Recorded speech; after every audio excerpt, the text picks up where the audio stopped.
Years now. I'm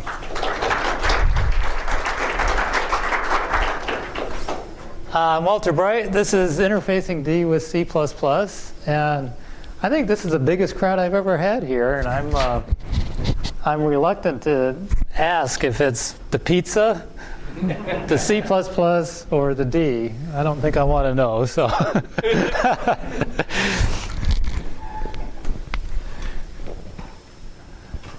Okay, we'll start off with most languages offer interop with C for the simple reason that, C is the lingua franca of the programming world. All the languages have an interface to C, and so you can, hook things up together by going with a C interface. And, the classic most compatible with C language is, of course, C++, which is built on top of C. And C interoperation with D is pretty trivial. You just kind of wrap it in an extern C, and then you can have your favorite C functions, like malloc and free, and you can call them directly. There's no translation layer, there's no marshalling, there's no nothing. It hooks right up to it, and arguments are passed in registers and all that stuff. There's just simply no difference from if you were just using C to call it. Oh, I want to point out, I like to do interactive presentations, so if you have questions or comments or amplifications, or if I'm confusing things, just, speak right up. So that's pretty simple. Okay, C++ interoperability. I guess my first question for you guys, did you raise your hand? No? I thought somebody did. Anybody know of any languages with C++ interoperability besides C++? Huh? C sharp? Does C sharp have a C++ interface? Well, you can write native C++. That's more of a C++ compiler designed to work with C sharp, isn't it? Maybe QML. QML? I don't know QML. What? Objective-C++ is arguably an Objective-C compiler glued together with a C++ compiler, isn't it? That's not really a compatibility thing. Any more takers? So I think you got to agree with me that this is maybe a bit of a hard problem. Okay, so what are the problems we're going to have with interfacing with C++? Well, we've got name mangling, and we've got templates.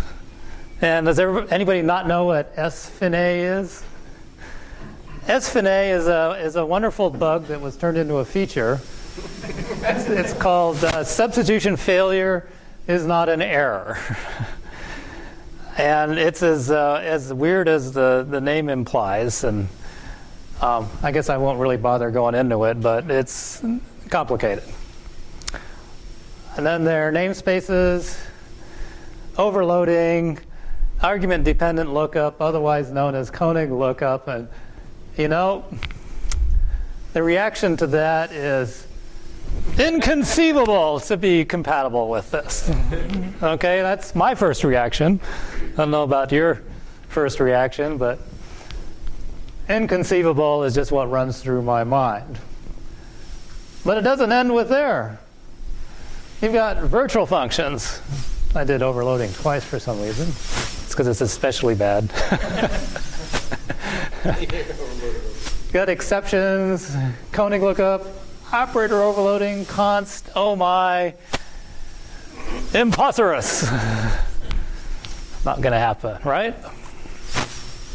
This is why, nobody's done it. My reaction was, you'd have to build a whole C++ compiler into the language, which is ironically what Objective-C++ has done and managed C++.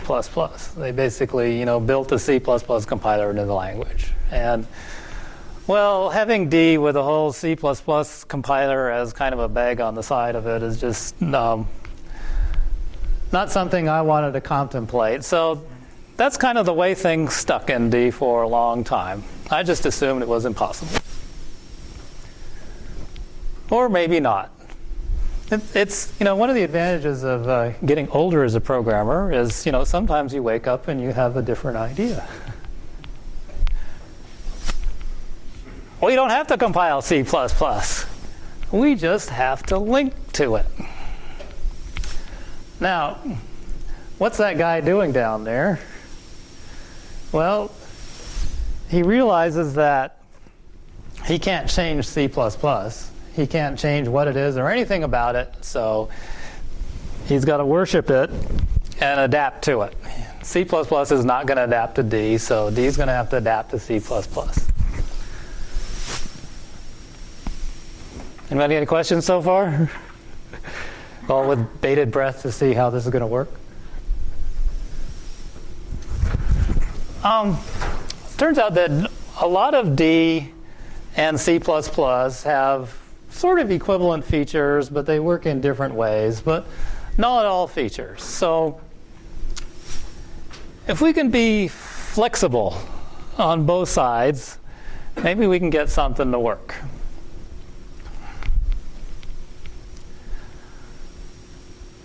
Let's start out with this. In our C++ code, extern C++, and we have a reference to a pointer to a character, and this is how the declaration looks in D, and we want to hook those up. Those two should be the same declaration and hook up to each other.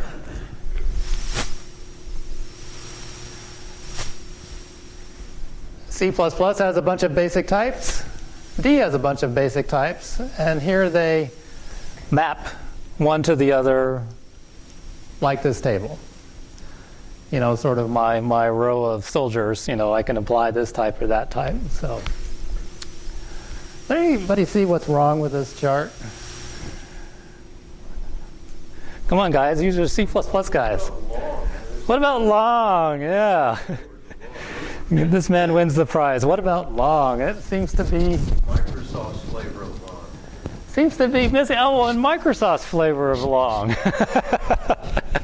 Somebody's done a lot of C++ programming here, I can tell. Or it's also used outside Microsoft if you put the right the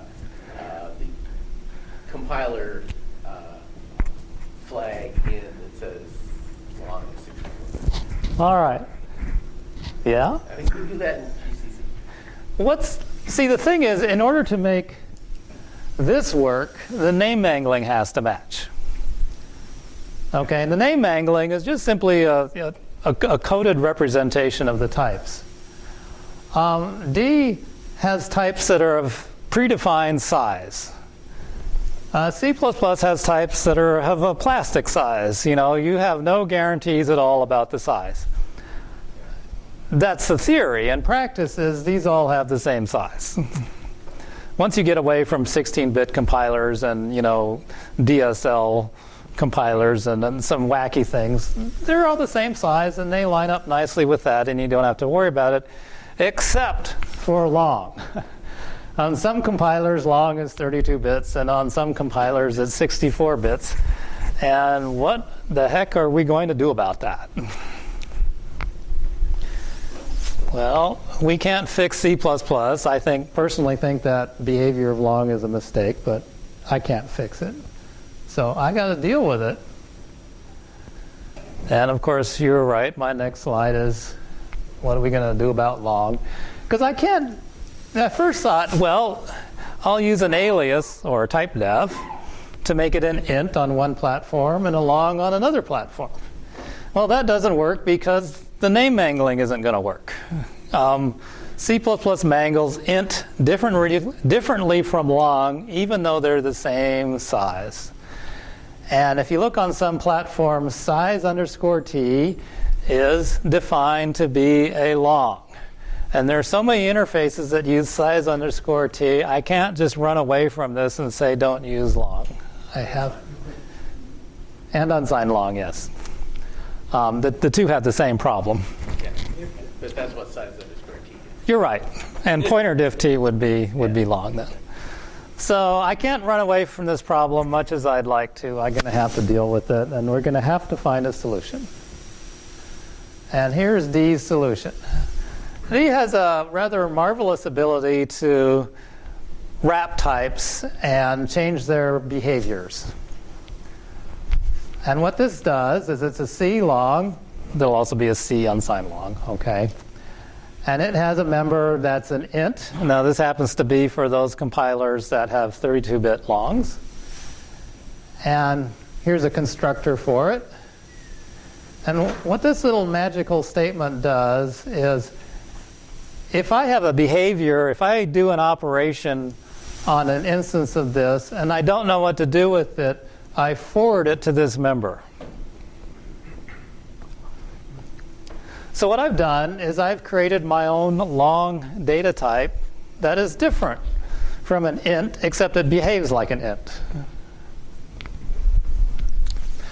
And this is a really neat ability. That's D. This is D. Oops. I don't know. I don't think you can do this in C++.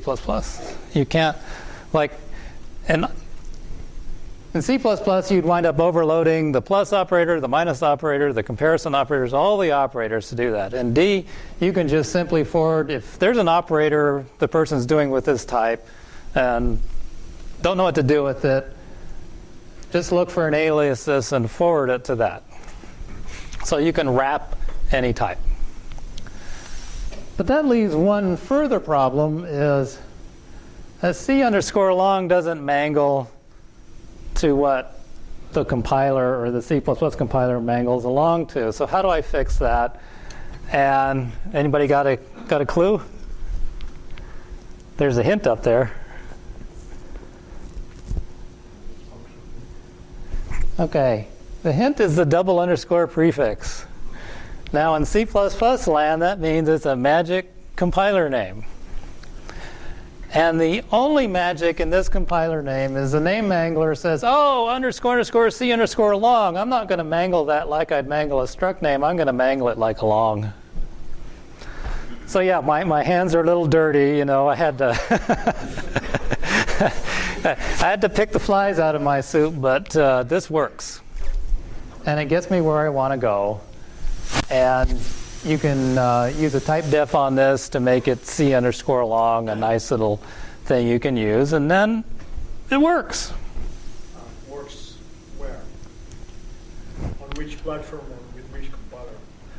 All of the ones that D is compatible with. The thing is, this is defined differently for each platform. Like on platforms where long is 32 bits, this is an int. Where platforms where C++ long is 64 bits, So, I mean, the this will be long. structure, so The name of the structure is the same. same. The mangling rules are baked in too. The mangling rules are baked in, yeah. You have to memorize them. The compiler has, the D compiler has multiple sections in it, one for each C++ compiler that does the name mangling custom to that C++ compiler. So, what? It's an notation defined how you name it. Well, there is no standard C++ ABI, but we worship what C++ does, so we just simply, the D compiler and the C++ compiler are a matched set. And we slavishly follow the mangling scheme, bugs and all, of what that compiler does. And believe me, bugs and all. The specs, just as I say, anybody looking into this, the specs are a fantasy of how the mangling works. What you have to do is compile a bunch of code, look at the mangling, and then duplicate this whatever strange thing they do. So, which C++ compiler do you guys follow? On Windows, we follow two C++ compilers, the Digital Mars C++ compiler and the Microsoft C++ compiler. On Linux, we follow the GNU C++ compiler, and fortunately, Clang C++ is compatible as far as that goes. So that works out pretty good. Not the Intel compilers. I never tried it with the Intel compilers. I've never run those compilers. Nobody's ever asked me about the Intel compilers before. They just go, I want to work with G++, or I want to work with Clang. That's what I hear. And on OS X, the mangling is slightly different. So we go with whatever compiler Apple's shipping, which is Clang at the moment, and FreeBSD is G++. So that's what we're compatible with.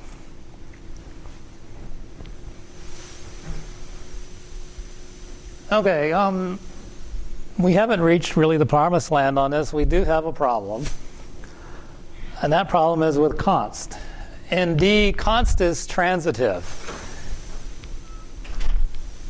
Well, let's start with C++, which you know. You can have a pointer to a pointer to a pointer to a const pointer to a mutable pointer, mutable pointer, mutable pointer to int. Okay? In D, you can't do that.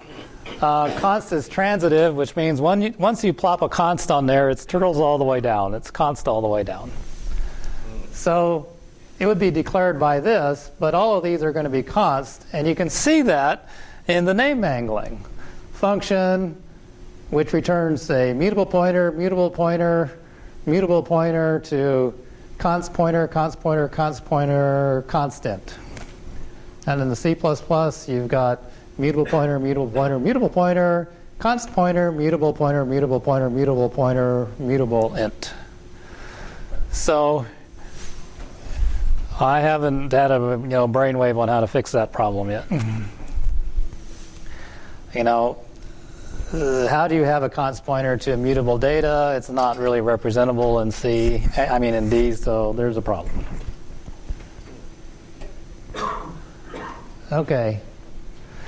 So I guess you're figuring out I haven't figured out a perfect solution. You have to be a little bit flexible on both sides. And the idea is let's see how far we can get with C++ compatibility. One of the easy ones is since we're compatible with C, the struct layout matches C++ because C++ is compatible with C. So, you define it like this in C++ and you define it like that in D, and you get exactly the same layout. Now, it turns out that the layout... Yes, sir? What about byte packing and data alignment? Byte packing and data alignment. Yes, you can completely control the padding and alignment in D using the align directive. But this is the default. And the default is set to exactly match what the C++ compiler, which also turns out to be different for every C++ compiler. So that's another one of those, we're back to this again. And a lot of it is largely undocumented, of course. You just simply try lots of combinations until you figure out what rule the compiler is using. That's why I get paid the big bucks, writing free software. I get to figure this stuff out. Struct member functions are just simply the same as regular functions. They just work. Nothing extra special there at all. Okay, polymorphism, otherwise known as virtual functions. I don't know about you, but it took me a long time to realize that fancy word meant virtual functions. Yes, sir? Do void stars work with D? Do what? Void pointers. Void pointers? Yes, void pointers do work with D. And the main difference between void pointers in D and in C++ is in C++ they don't have a size. In D, void pointers have a size of, they're pointing to 1. So you can do arithmetic on void pointers without having to cast them to char stars, which is very annoying in C++. In D, you can do arithmetic on void pointers. You just can't dereference them because there's nothing to dereference. Okay, D classes have virtual functions, but unfortunately, they're not the same as C++ virtual functions. The object layout is different. D classes have an extra slot in there for a monitor, sort of like Java has. And the vtable layout is different. The vtable layout is different because the first member in a D vtable is a pointer to the class info. So that sort of works like RTTI in C++. But at C++, because they added RTTI later, they put it in at a negative offset. With D, it's just does it the obvious thing. It's the first entry in the V table. But how many of you guys know how to program in COM? Yeah, lots of you. COM is another thing that's sort of cross-language portable, and they're kind of a small subset of how C++ virtual functions work, and Java can communicate through COM classes, and C# can communicate through COM classes, and even JavaScript can communicate through COM classes, and so can D. And it does it by importing the module that declares all the Windows COM stuff. And anything inherited from the IUnknown interface, everybody knows what IUnknown is, add ref, release, and query interface. The compiler sees that as special and generates the correct V table and layout. And you can create a COM object that just calls message box and prints hello. Basic Windows code. The unfortunate thing about COM interfaces is they're really only on Windows. And, COM has kind of gone out of fashion. And, who writes... Even object-oriented code in C++ has gone a bit out of fashion, but we'll get to that. Later versions of D simplified that. We just used our extern C++ in front of the class, and then it created a C++ style class. And of course, you lose some things like the RTTI info doing that, but oh well. Who needs RTTI anyway?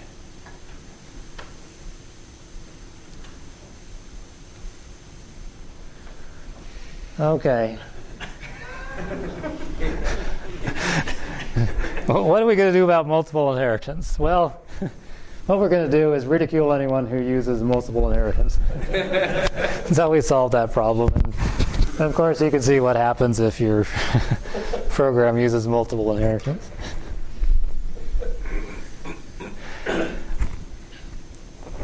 Basically, I'll argue that you need to redesign your code if you're doing that.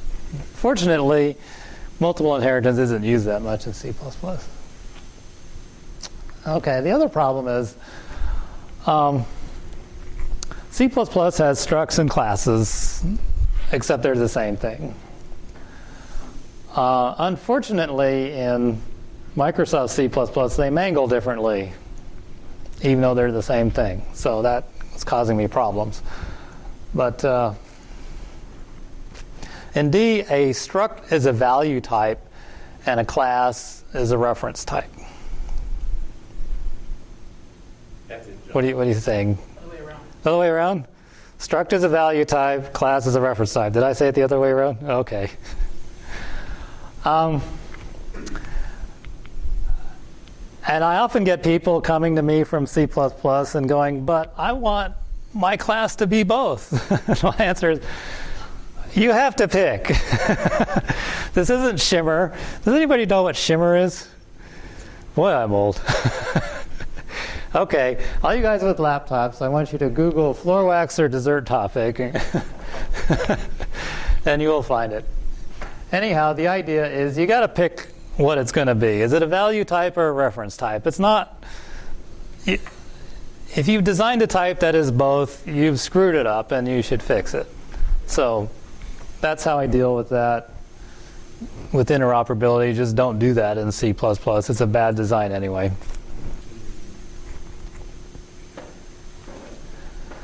Our next problem is, what do we do about C++ namespaces, which has now become sort of best practices in C++.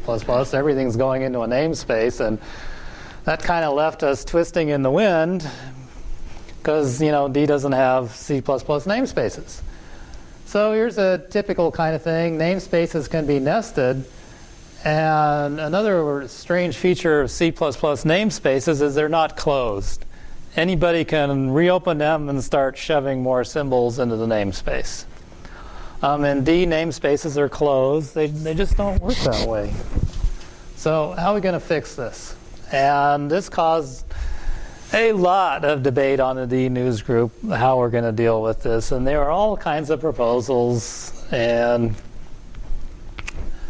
we were looking at, can we have like a special module type, which is a namespace, a special kind of struct like we did for the longs, special kind of class, a special kind of mix-in template, and all those had pluses and minuses, and they all, had that dirty feeling about them. Didn't like any of them. So we finally came up, we had extern C++, why not simply implement C++ namespaces in D? Except we don't really want people to use the namespaces unless they're actually interfacing to C++. So we buried it as part of the syntax to the extern declaration. So, oops. The nested namespaces NM foo winds up looking like we've created a namespace n.m, which is the nested namespace, puts foo in it, and we can extend it by adding to namespace n this way. And so it's an extension to the language, and it works surprisingly well. It completely nailed that problem. Now you can, all you do is you put your C++ code that's in namespaces in the namespace in D, and the name mangling is all taken care of, and it works just fine.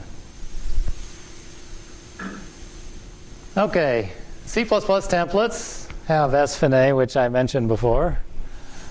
We also got partial ordering, dependent lookup, point of instantiation, primary template, templates, two-level name lookup. And I forgot how many pages of specification there were for the templates, but it's kind of a lot. It's a big chunk of the C++ reference manual. How many of you guys have read that? Wow, I'm amazed. I thought I expected 0. That's some of the toughest reading you'll ever do in your life, is reading how templates work in C++, right from the source. And the general reaction is, how the heck are we ever going to make that work? And I've implemented C++ templates. I've written a C++ compiler, and I did not want to go through that again and try to make that work in D. So that's kind of where things sat for a long time until suddenly, I'm not sure if it was me or somebody else, I don't remember it, but had an inspiration. We can ignore all that. It's just a name mangling problem. We don't care about any of those other features. We just want to hook up to it. All we have to do is get the name mangling right. And fortunately, D templates are a superset of C++ templates. So everything you can say in a C++ template, you can say in a D template. So all we had to do was get the name mangling right. So in C++, we have a class template that would look like this. And in D, the equivalent template looked like this. Note the extern C++ in there. And that tells the compiler that this template is going to be mangled like the C++ compiler mangles it. Yes, sir? I'm probably going to get to this, but how do you link to that, since in C++ the templates are typically not instantiated until they're being used? The question is, how do you link to it? And the answer is, you have to have an instantiation on the C++ that you want to hook up to. Okay. Because if you're interoperating with C++, somebody on the C++ side must have instantiated it. So that's what you hook up to.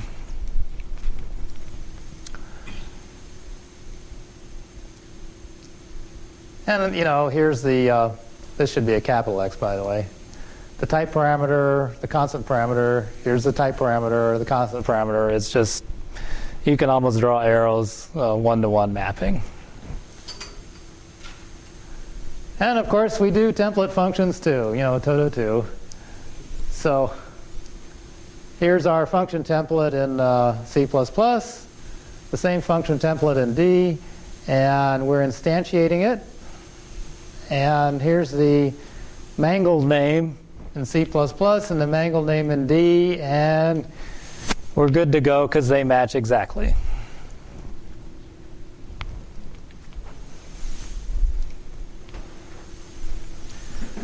Actually, a lot of people put in the work to make the template name mangling work out. It wasn't just me working on it. A bunch of other people did that work. You know, if I had to pay the people who work on the decompiler, I could never, ever afford them. Some of these guys are really good. Really lucky to have them. Okay, now it's time to justify my existence and the big bucks. Okay, what do you guys think this challenge is going to be? What? Mo semantic? Oh, move semantics. Oh. I think I failed that challenge. Can we try, standing before we start running? What? You got a thought? I think I'm already including probably exceptions. Exceptions? I'll get to exceptions later. All right. STL. What does every C++ program use? STL. STL has been the biggest barrier to adoption of D. Is because I can convert all my C++ code, but it's all using STL. I don't want to give up STL. STL is too embedded in my code. I just cannot give that up. And there is no C interface you can plop on the STL that's really going to work. And STL is complicated, and you really don't have the C++ interoperability unless you've got STL. So let's try and hook up to std : vector of t, basically an array of type t, and let's see how we can make this work. So we want to declare it like this: std.vector bang int. That's how you instantiate a template in D. The bang means one argument's coming, and we want to pass it to a function. I mean, a C++ function, and we want it to call this C++ function here. Now you notice that there's a default argument, and that is std : allocator with int as a parameter.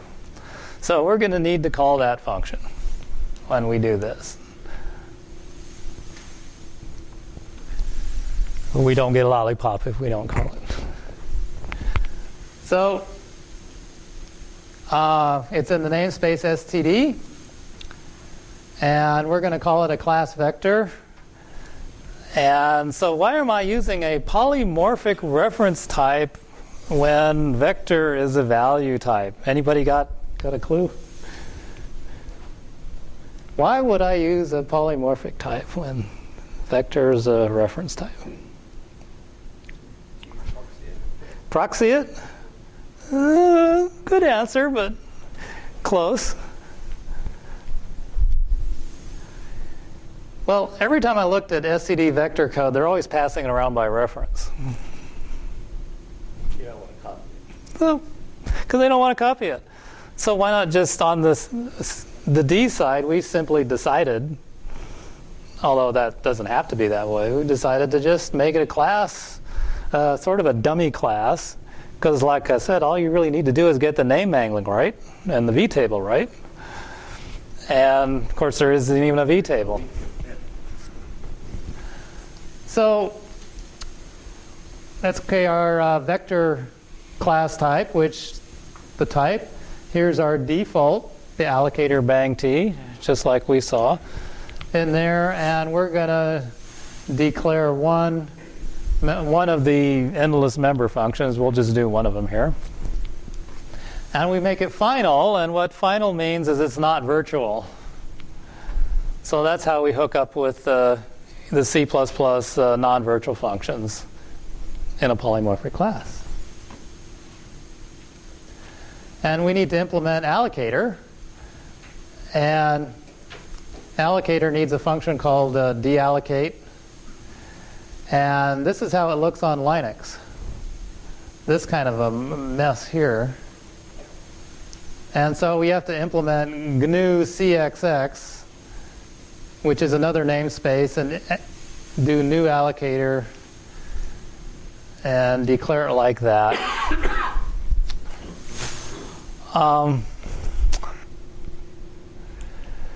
So what does this tell us?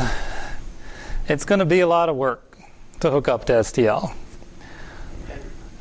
Yes? You talked about the algorithms that are normally used with STL, for each and Right. all of those. This is really, I've gotten this far and prove it works.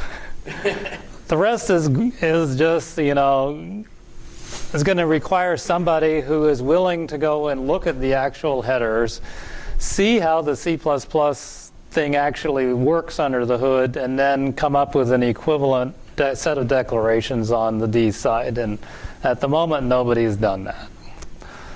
All I've tried to do is make the compiler work with it and prove that it's possible to get it to work.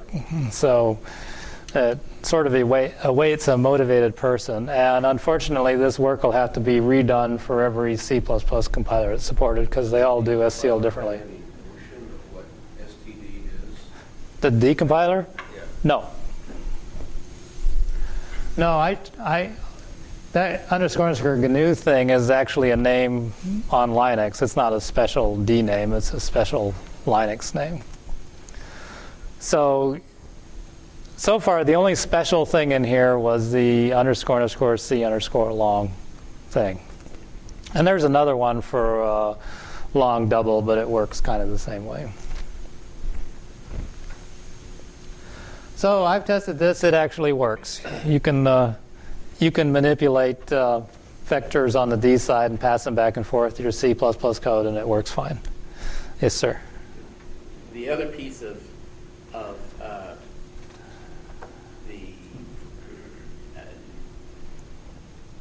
that library, it's not just containers. Containers is what you've been talking about.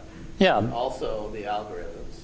There's also function objects, and iterators. Those four things are the sort of building blocks of that whole library. And you've addressed one of them. No, I've showed how you could do one of them, and I believe the others you can do using the same techniques. In D. In D, yes. Entirely on the D side. Yes. Okay. Yes, sir. As STL is updated, are you going to have to be up to date with it on the D side? Yep. And that's one of the unfortunate problems with this is compiler vendors keep changing it, and so we'll just have to change to adapt. I don't think there's any fix for that. Yes, sir, in the back. So, I guess could you explain like the difference between the top block and the bottom? The top has like an implementation, right? Yep. This implementation is on the D side because there was something funny in the Linux code that made me want to put the implementation inline on the D side. I don't remember what it was. The one without an implementation connects directly to the GNU implementation. It links to the GNU implementation. So when you see an implementation, that means it's actually implemented on the D side. When you don't see an implementation, it means it hooks up to the corresponding one in the C++ library. So in like creating these for the standard implementations of the STL libraries, you have choices to make. Yes, you have choices to make.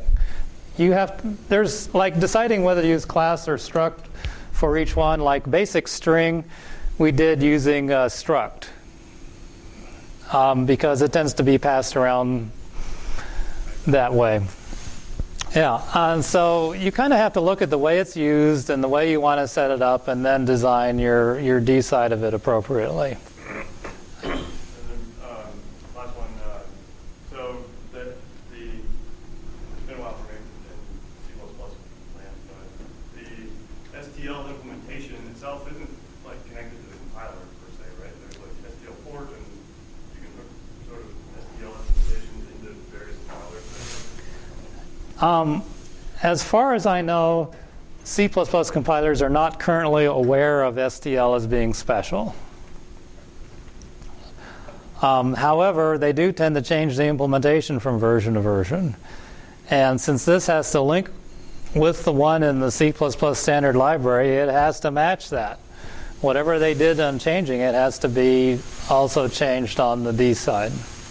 So it's an ongoing, it will be an ongoing maintenance issue to do it. I don't have an answer to that other than it just has to be done. Yes, sir. What's the use case of creating allocator on the D side? Because if I create a vector with this allocator, I cannot pass it to C++ side. Because it is instantiated only for regular allocator, C++. So what's the point of working with C++ like vector on the D side without ever being able to pass it to C++ side? Okay, that's a very good question, is why am I dealing with this stuff on the D side when I shouldn't have to? And the reason is because of this default argument. Okay? I can't mangle it without knowing what this is. And knowing what this is, then I need the declarations for that too. That's why. I can't mangle it as just the T there. Because in C++, the default argument gets mangled into it too, which means I have to, on the D side, get the declaration of the default arguments correct as well.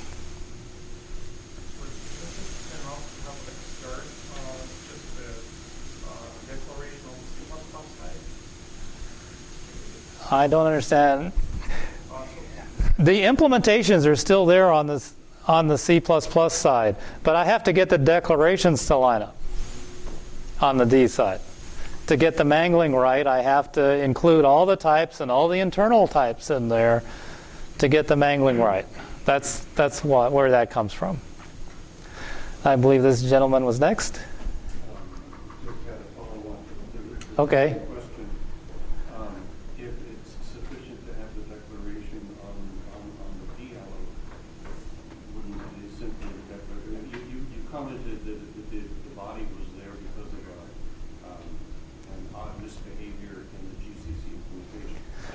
I don't offhand remember what it was. It might have been using a macro or something like that. If you took that out of it, wouldn't it be sufficient to just have the declaration and not the body?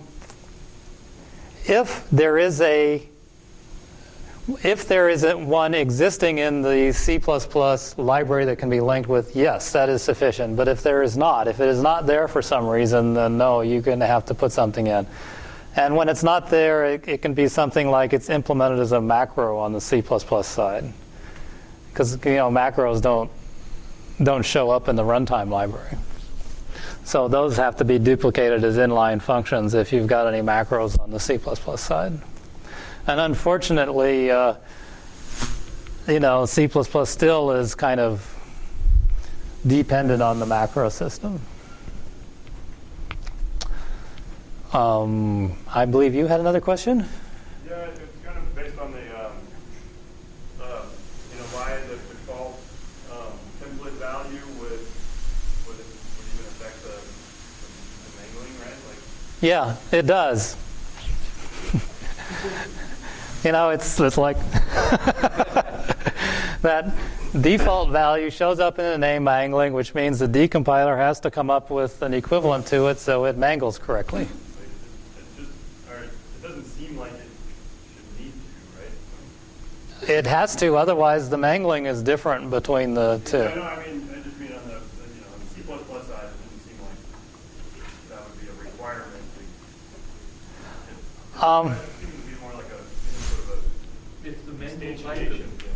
the mangled type of the second parameter has to be. And the allocator is part of the type of vector, so. Yeah, it's part of the type. That's why the mangling has to be there. Well, I guess what I mean though is that like if you aren't using in your instantiation, if you aren't using the default type, but you are, yeah. Parameters do exist and they are put in the stack. You just don't see them.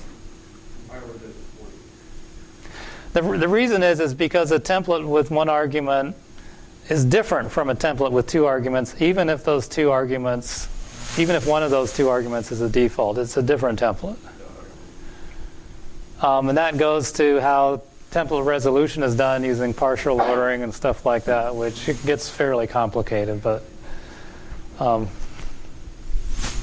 that's kind of beyond the scope of this, except the basic thing is we have to match it, regardless of the reasons why things are done certain ways.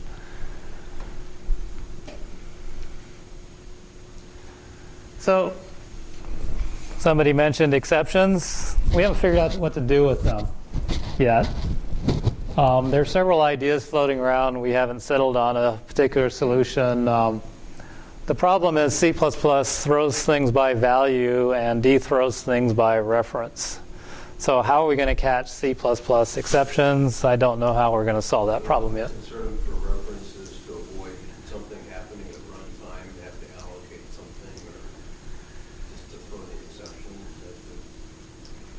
Why D does it by reference? Yeah. It just seemed much more straightforward.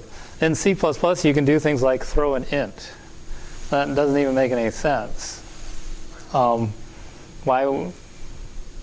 It doesn't make any sense. The Java model is you throw a class, and you can derive from that class and add more data to it, and that model made a lot more sense. So D kind of follows throw by reference, because then you can use a polymorphic type in there and derive from it to get whatever behaviors you need, and it works fairly well.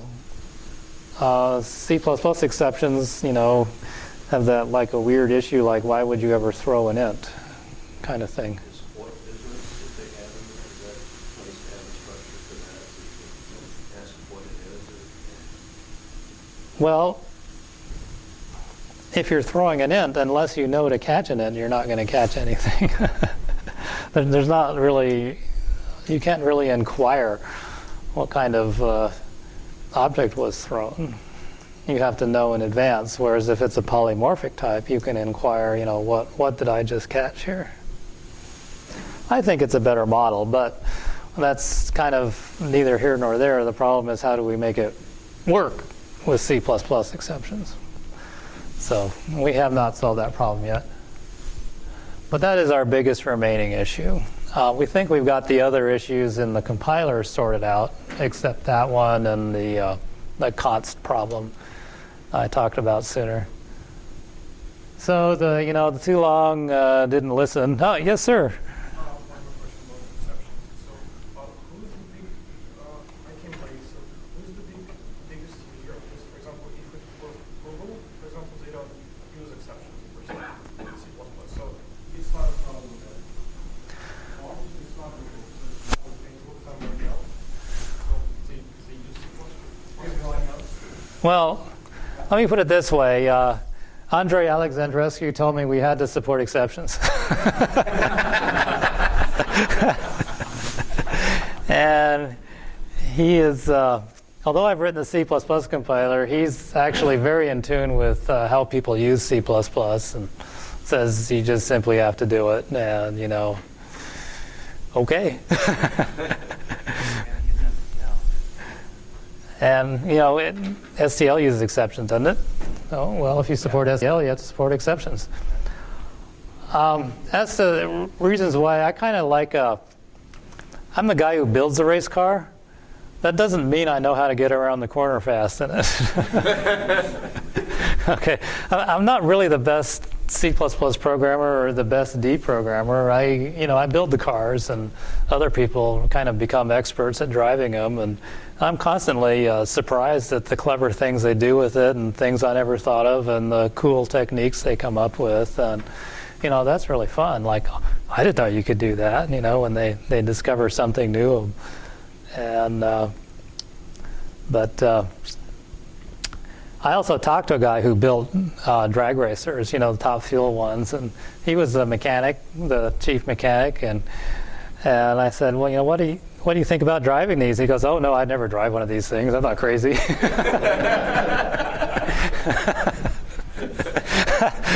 Yes, ma'am. So, is it correct to say that your issue with exceptions is not within just the extern C++ declaration or within D itself, but having to be able to handle what happens if an exception in the C++ land is not caught by C++? Right. Okay, so you can have C++ code calling D code calling C++ code. And if you throw a C++ exception, what happens when it's transitioning through the D code? And you have the other problem of D code with C++ code and D code, and what happens with a D exception that sort of has to thread its way through the D stack handlers. And if you have C++ code that throws an exception and you want to catch it in the D code, how are you going to deal with that? So those are the kind of the multiple problems to have to make this interoperability work. And no, we don't have an answer yet for that. What? Well, wrapping them is one way of doing it. Wrap it in interrupted and populate it to there and then read that to there. Don't know yet. Yes, sir. If you were to restrict those exceptions, those cross-language exceptions to, for example, subclasses of the standard exception class, would that make your job easier? Yes. Would that be maybe sufficient? Don't know yet. I have them somewhere. People complain about the fact that in C++ you can throw hints, but anybody who actually does it deserves what they get. Yeah. And Maybe that makes a difference. And in fact, maybe simply restricting it to whatever STL has in it would be sufficient. That would cover a lot. Yeah, that may be a very very doable restriction. And that covers everything that the C++ standard library throws. Mm-hmm. And that may very well be a good enough solution. We're never going to get a perfect solution. I mean, there's too many odd things going on. But if we can cover 90% of it, we'll be in good shape because what are your options with other languages? Swig. What Swig does is creates a C wrapper around things. Well, that's really not very pleasant to work with. Yes, sir. Yeah, I'm interested by your response about exceptions tracing through different contexts involving both D and C++ either side. The focus of your presentation is how you get to C++ from D. Uh-huh. Do you have any short observations on the converse? Okay, so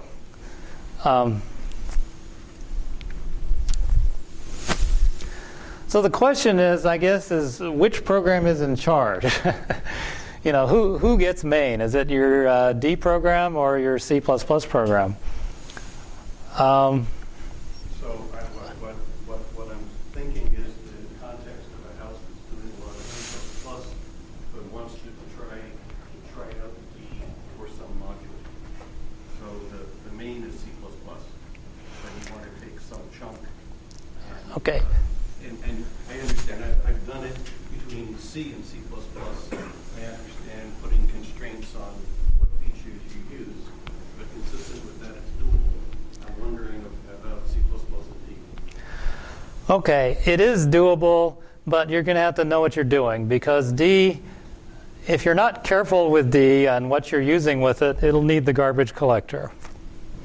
And so the garbage collector has to be set up and torn down at initialization and termination. That's one issue. So you're going to have to make sure that either that is there or your D code isn't using the garbage collector. Other things is if you're using multiple threads in D, the runtime library needs to know about all the threads. And if you're creating threads from outside of the D code, then the D runtime library doesn't know about it, and you can have problems. So yes, you can do it, but I put that in more of you got to know what you're doing category. Of course, it can be done. It's a systems programming language, and you can bend it any way you want. But you have to know what you're doing to make it work properly. So, yes, sir. So is this just a prototype, or is there any substantial industrial experience? Prototype. It's a work in progress. What I've shown you on the slides works right now. What doesn't work is the exceptions and the const issue and. What are the use cases that are driving Because we hear over and over and over again, I want to use D, but I'm trapped by all the C++ code I've written, and I can't throw it away, I can't rewrite it. That's what's driving it. I mean, anybody who's been working for a while has amassed a large body of code, and they can't leave it behind. And we perfectly understand that and want to help. Just like C++ being compatible with C made it easy to adopt because all that C code was available. Well, D is also compatible with C, so that's not a problem. But people don't use C++ as a super C compiler. They're using it with STL and templates and all that stuff, and having a C interface just isn't good enough. A friend of mine, Adam, was working on trying to interface to a large, complex C++ library, a graphics library, and it just turned out to be a Herculean task because there were so many classes and templates and all these things, and it was just a little overwhelming. With better support in D for interfacing to C++, that would cut drastically down on it. Another person is working on a tool called Calypso, which is a plug-in to CLang or Clang, which will read C++ code and output equivalent D declarations. And that's in kind of a very early stage, but we're hoping that can, with these kind of support in the language, and then with a tool like what he's building, you can actually take your C++ code, run it through that tool. You'll get a bunch of equivalent D code out of it.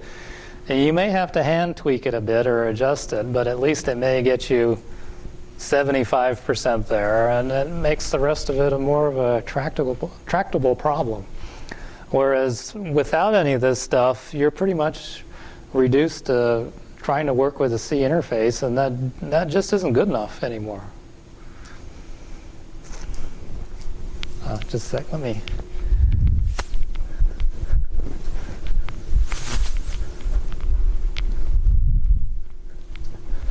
Okay. So in the modern C++ libraries, there are usually headers only, or there is very, because of the heavy template usage, not that much code is actually compiled.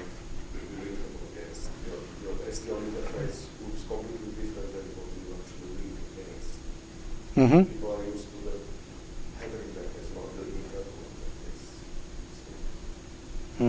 interface. I'm not sure what you're driving at. There is a decision to use the link time and main language. Yes, because if you're interfacing to C++, then those templates must have been instantiated on the C++ side, which means the linker must be there for the linker to deal with them. Unless they're value-only templates, that don't actually generate code but just compute values, well, those are actually pretty easy to translate because you don't need to hook up with anything. You can't instantiate so if I'm bringing STD vector into my D program, but my C++ part can have any vector floats, can I make a vector float in D now? With that, you can. With the code I wrote there, no. The code I wrote there is going to rely on you having a vector of floats on the C++ side you can hook up to. If you want to go further with this, yes, you can actually build constructors and things like that. But it's kind of, what's the point? Then you might as well just program in D. If you're not actually hooking up to C++ code, why why do that? It just seems like, you know. Have you considered writing templates in C that will then represent D constructs?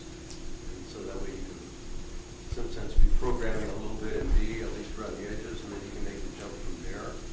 That be, or the other way around, if you use D templates to represent C++. Of course, you're not going to get your bank running in here. Well, it's funny that you say that, because I've been criticized a lot because the D compiler is written in C++, and that's mainly because, you know, I didn't have a D compiler to bootstrap it with, so I wrote it in C++. But it turns out that the way I wrote it is actually very D-ish style. And Daniel Murphy wrote a program which would actually read that style of C++ and generate D code. And, you know, you have to write it in your C++ code in a certain way, and it will actually translate it to D, and it works. It's really kind of an amazing thing he did. He just sort of took advantage of, I was writing code in D, even though it was... Certain kinds of constructs? Or? Yeah. Uh-huh. It's written in sort of a thing that's common to both languages, and so it's very easy to translate. There's a one-to-one correspondence, and if I put something in there that doesn't translate, I get an email from him that says, this does not translate. You have to write it this way. Okay. Yeah, it's really a clever thing he wrote.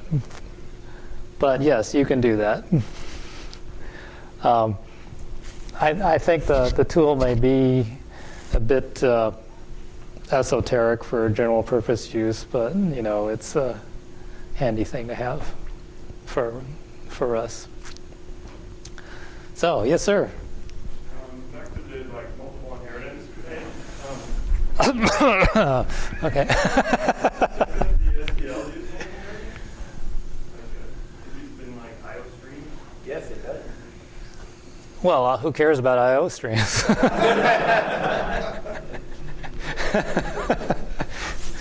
I'm actually not. What? I forgot which part uses it, or I didn't hear you. Facts about what trade or type it is. Forward, bidirectional, without, they also use multiple inheritance. No, those are concepts. I'm not familiar with those, so I don't have an answer to that. But those are mostly shell classes with type depths in them, so it's not really going out there necessarily. You're not building objects underneath. Well, D does support multiple inheritance, but it's single inheritance with interfaces. If the multiple inheritance stuff is basically COM objects, it works.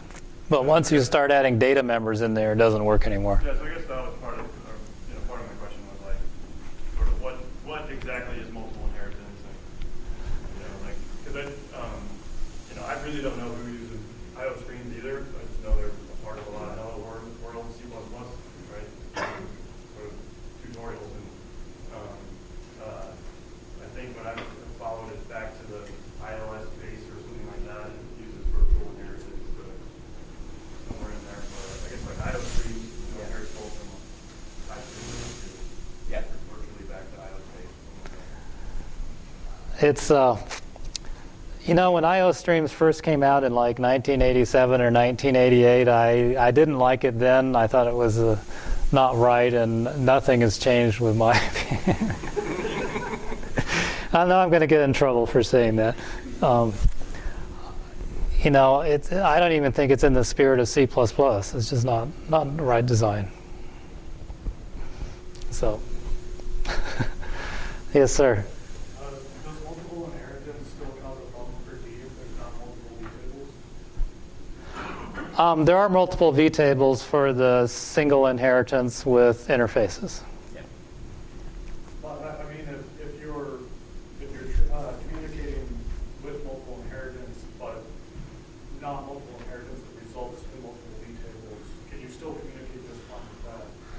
Yes. Yes, but it does work with multiple vtables. And the layout exactly matches what you do in C++ to get that. I thought you were saying D didn't have multiple inheritance. It has single inheritance and with multiple interfaces. Interfaces are a constrained kind of class. It's a class without data members, only virtual functions. Okay, and those are called in D interfaces. And interfaces, they only have a vtable. They don't have any data members. Those you can do multiple inheritance with, and that's how COM works. COM has multiple inheritance with, but they have to be of this restricted form of class. And Java has the same thing, single inheritance with multiple inheritance of interfaces, and it works the same way, just like COM. And that has been shown to pretty much cover what multiple inheritance was used for, so you don't really need the full multiple inheritance thing. And in fact, almost never run into anyone who's ever uses multiple inheritance. Oh, yeah, there's...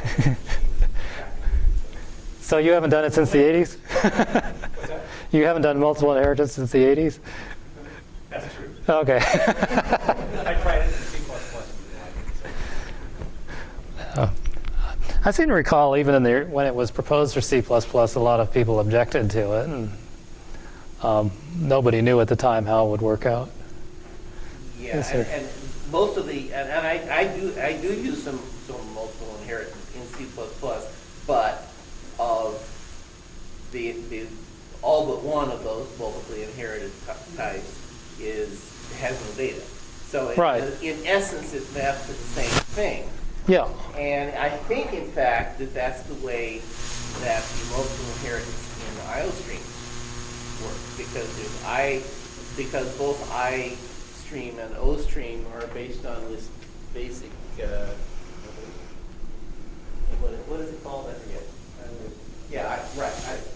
And iOS, and that's where the data resides. And iStream and OStream are interfaces that operate on that data, on those data. Okay.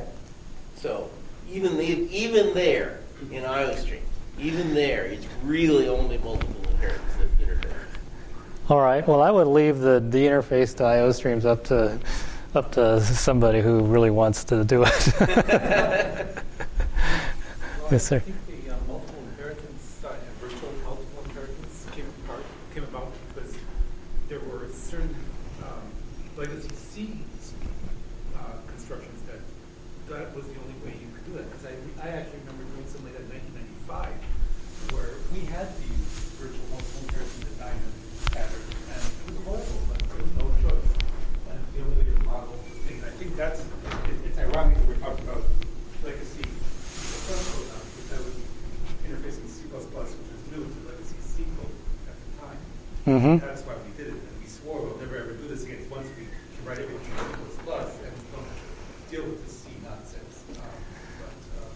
That was that. But also, modern C++ code now doesn't really do much with it does multiple inheritance, but with templates.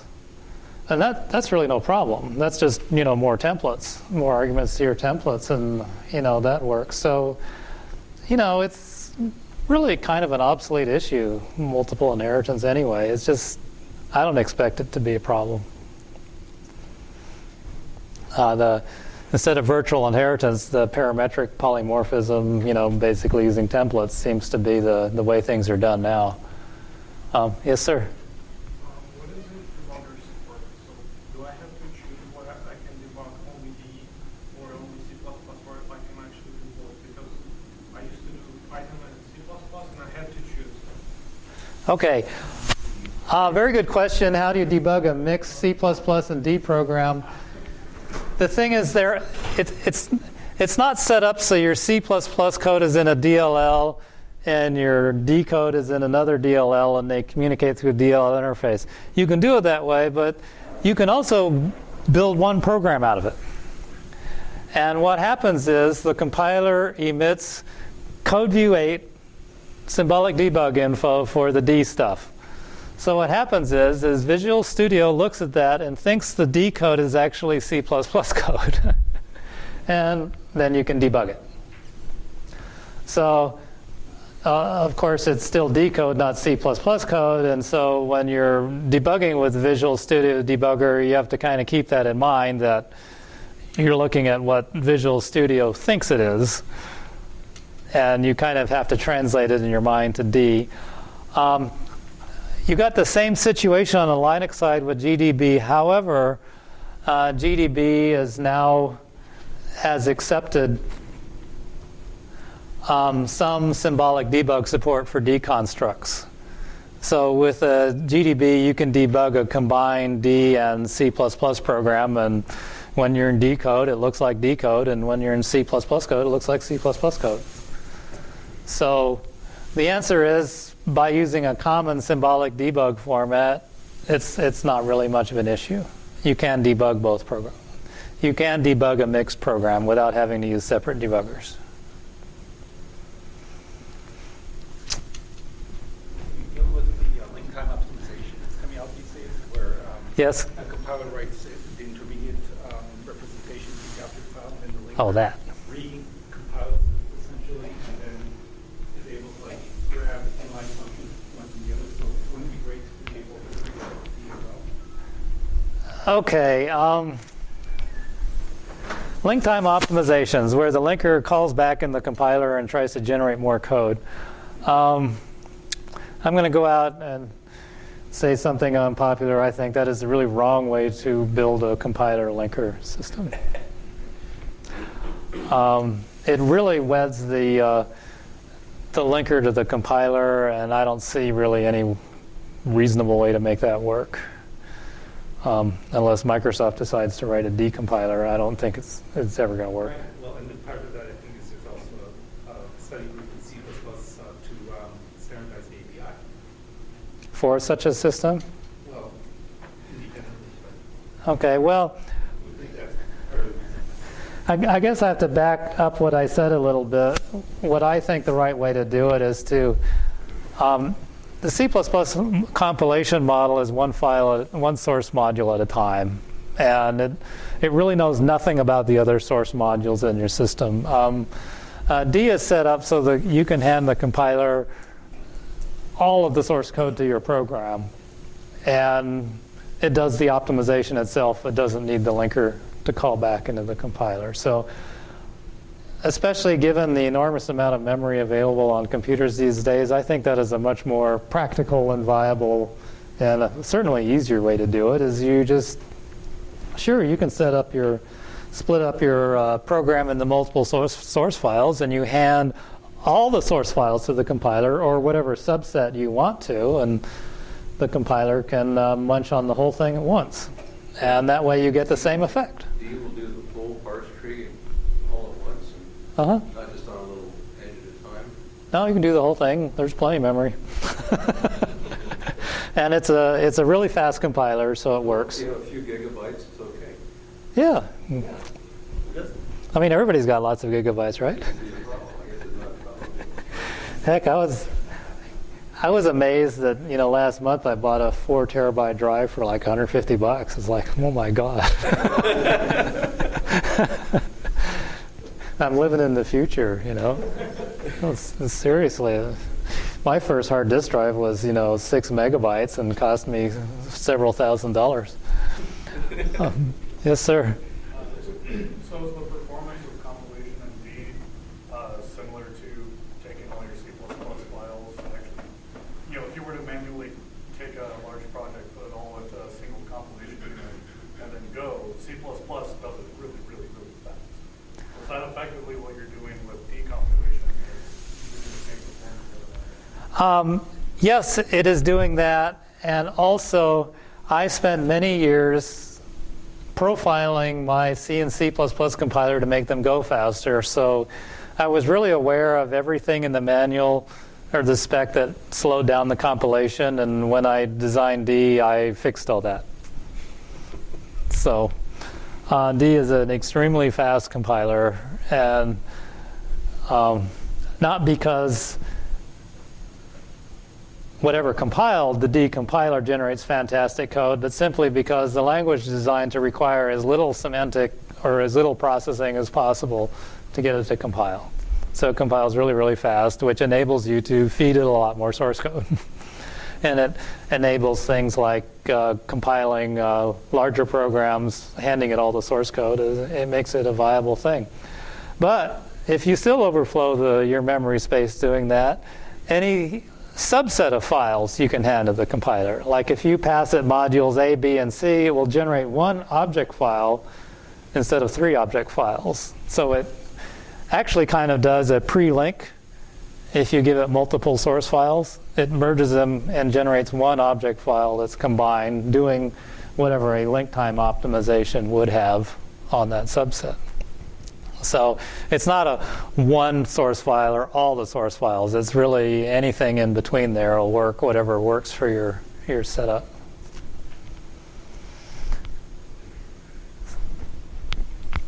So I guess we've covered that slide.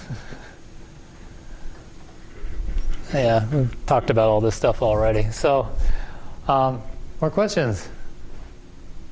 Yes, sir. Where's digital market funding from? What? Where's digital market funding from? It's all volunteer work. It's D wouldn't be possible without the worldwide internet because we have people working on it from every continent. People I don't know other than their online handles who do great work, people in Africa, South America, Russia, Europe, everywhere they work on D, which is, Brazil, it's really cool. Like I said, I'm living in the future where I couldn't possibly hire these people. They all would cost way too much money. They're all over the world. They're all self-selected, and they all do it really for just simply the joy of working on it.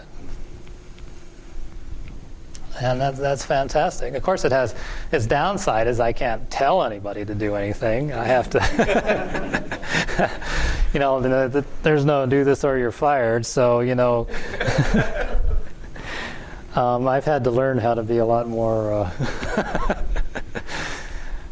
sociable than I might otherwise naturally be. But it is a lot of fun working with motivated people like that who are doing it because they love doing it. Should we expect a standard API for C++ anytime soon? Or Do I expect one? is it realistic to have it in the next couple of years? I have no idea. And what Alexandrescu said? What? What Alexandrescu said? I don't actually care about the C++ ABI because the ABI, as far as I'm concerned, is the C++ compiler that it's trying to be compatible with. And It won't help with your...